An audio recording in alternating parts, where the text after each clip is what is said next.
नमस्कार, मैं दीपक, आप देख रहे हैं अमर उजाला। उत्तराखंड में जो महिलाएँ हैं, वो रोज़ाना की जो उनकी दिनचर्या होती है, वो काफ़ी कठिन भरी ज़रूर है, लेकिन इन सब के बीच भी वे अपने आप को वक़्त निकाल लेती हैं और अपनी अंदर जो छुपी हुई प्रतिभा है, उसको बाहर जो है गाने के माध्यम से हो या फिर कलाकृति के माध्यम से हो या फिर अन्य प्रकार से उसे प्रचारित-प्रसारित भी करती रहती हैं।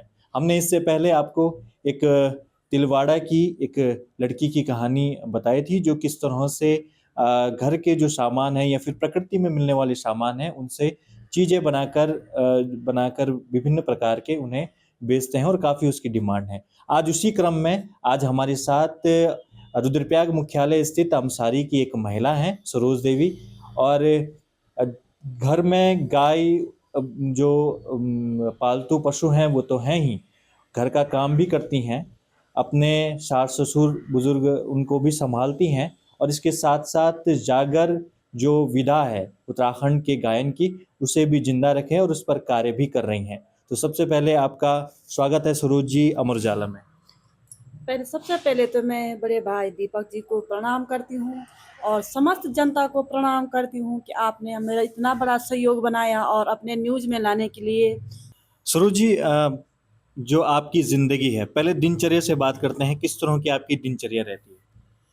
मेरी दिनचर्या यही है कि मैं एक हाउसवाइफ हूँ, घर का सब काम भी सँभालती हूँ और गाय भी रखी है और जंगल का लकड़ी, घास जो भी होता है सब काम करती हूँ, बच्चे सँभालना और इसी के साथ-साथ माँ भगवती का दरबार भी लगाती हूँ, माँ बगलामुखी के नाम से।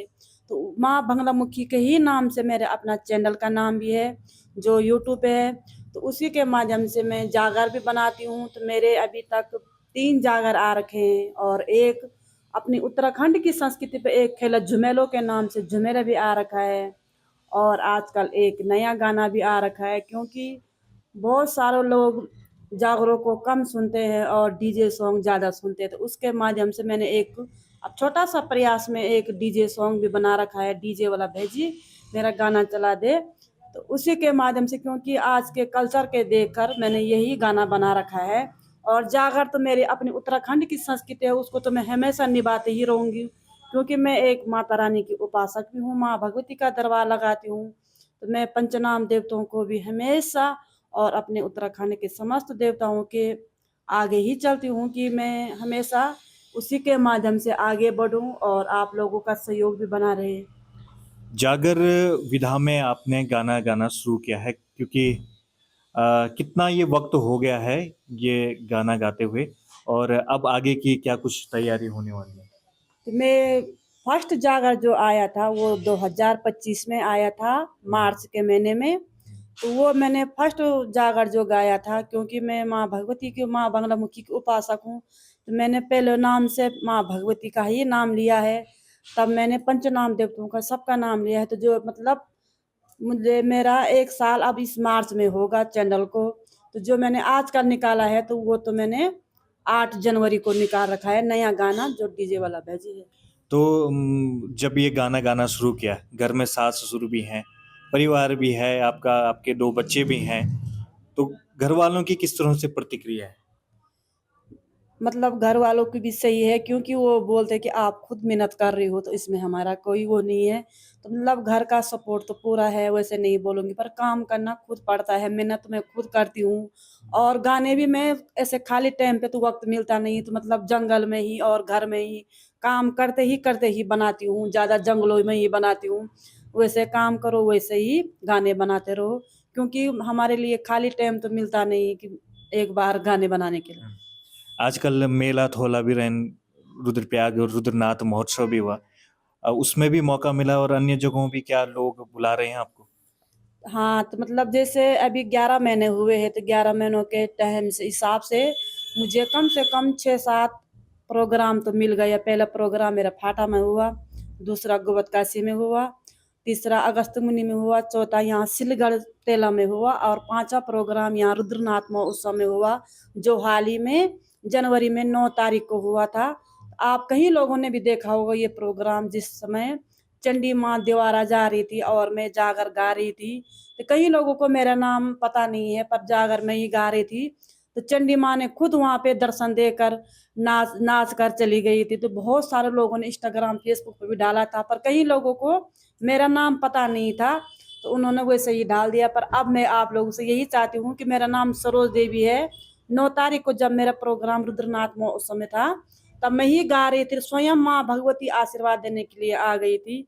सबसे बड़ी बात यही है कि आप जनता का आशीर्वाद भी चाहिए और देवी देवताओं का आशीर्वाद भी चाहिए। और चंडिका देवी की आपने बात करी, आजकल बन्यात लगातार जारी है, उनकी यात्रा चल रही है। 2-4 लाइनें जागर की कुछ हो जाए हमारे दर्शकों के लिए भी। मेरी चंडिका माता देवरा पहुँच गे, और मेरी चंडिका माता देवरा पहुँच गे। सजन लगे न तेरा भरमो ठांगोरो, सजन लगे न तेरा भरमो ठांगोरो। और 15 गाँव का पंछो, जे हो जे हो जे हो, 15 गाँव का पंछो सभी इकट्ठा हुई गे। मेरी चंडिका माता देवरा पहुँच गे, और मेरी चंडिका माता देवरा पहुँच गे। सजन लगे न तेरा लाल साड़ा, अरे सजन लगे न जे हो जे हो जे, सजन लगे न तेरा चांदी छतर, और मेरी चंडिका माता देवरा पहुँच गे, और मेरी चंडिका माता देवरा पहुँच गे। बहुत बहुत धन्यवाद। आगे क्या कुछ अब तैयारी रहने वाली है, क्योंकि आप जब बता रहे हैं कि महज 1 साल 2025 से और 26वां ये साल की शुरुआत हो रही है, तो क्या तैयारी है अब इस क्रम में? पहला तो जो मेरा फर्स्ट जागर है, तो पहले शुरुआत में माँ भगवती से करूंगी कि जो मेरा फर्स्ट जागर था वो था, पहलो नामो ल्योणो में न मैं की देवी को, पहलो नामो ल्युलु माता बंगाली ही माही नारायणा, दूजो नामो ल्योणो में न महेश मर्दिनी, महेश मर्दिनी माता मखे नाम रोंदी नारायणा। तीजो नामो ल्योंदो में भी धारी की कालिंका, धारी की कालिंका माता तुम सेवल गोंदो नारायणा। चौथो नामो ल्योंदो में भी नरसिंह भैरव, चौथो नामो ल्योंदो में भी नरसिंह भैरव नारायणा। पांचों नामो ल्योंदो में भी पंची नामा देवो, पांचों नामो ल्योंदो में भी पंची नामा देवो नारायणा। केदार खंड मारोदा केदार ही नाथ, केदार खंड मारोदा केदार ही नाथ नारायणा। रुद्र पार्याग रोंदा रुद्रनाथा देवा, रुद्रनाथा देवा तुमो भूमिका मालिका नारायणा।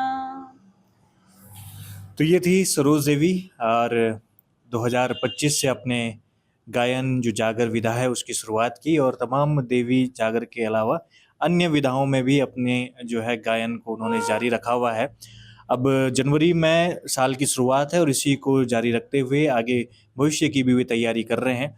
तो आप देख सकते हैं कि उत्तराखंड में एक तरफ महिलाएं जो उनका पास एक बड़ी जिम्मेदारी होती है परिवार संभालने की, और वहीं उत्तराखंड जैसा जो क्षेत्र है जहाँ पर पलायन की एक बड़ी समस्या है, उसको भी जिंदा रखा हुआ है, गाँवों को जिंदा रखा है महिलाओं ने।